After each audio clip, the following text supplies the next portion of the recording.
It is a great pleasure for me to welcome you here at Moscow State University and especially in our institute. And I'd like to say that GRB field is a rather new field for our institute, but of course we worked with gamma ray in space for a long time, but GRB is quite new field, a little bit new field for us.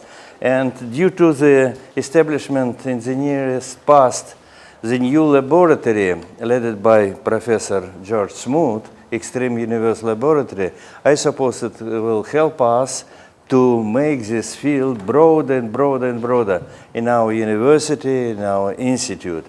We are working together with Physics Department of Moscow State University, and therefore I suppose this new field will help us to recruit new students to this field.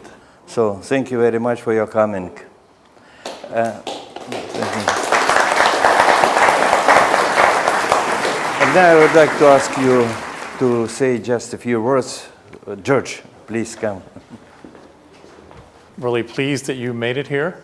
We had several people that it was very close whether they would get their visas in time, and some people who didn't get their visas in time.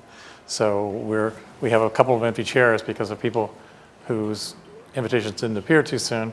However, we think that this is really important to have a good workshop and to plan, because we are very interested in doing the frontier kind of science we can do, studying the progenitors of gamma ray bursts, studying what the early universe was like with gamma ray bursts, and studying the physics of what gamma ray bursts are like.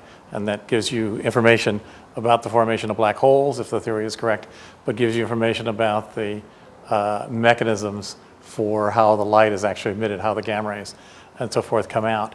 So we think that there are several questions of great interest scientifically that range from fundamental physics to cosmology in terms of their import, but they depend upon both good instrumentation and good mission planning, as well as understanding the theory. And so we want to have a workshop to start thinking about those issues, to figure out what is the science that we can do in the shorter term and in the longer term, and how can we build up to that. And so we had this list of questions about, if we measure the polarization, is that going to give us the best information about that? If we can measure sort of the lower energy, lower flux ones and get their direction quickly, those are the ones that are likely to be the most high redshift. So there's a series of scientific questions that we want to be driven by here. We want to know what is it that we could measure about gamma ray bursts and about their progenitors and the medium around them. What are the measurements we could make that are very interesting and are ones we could do in the short term and the longer term in terms of missions? So we have rough ideas about those, but some things are much better formed than others, and some things have been thought out and more carefully. And so you'll see there's a talk about polarization, how to make polarization measurements.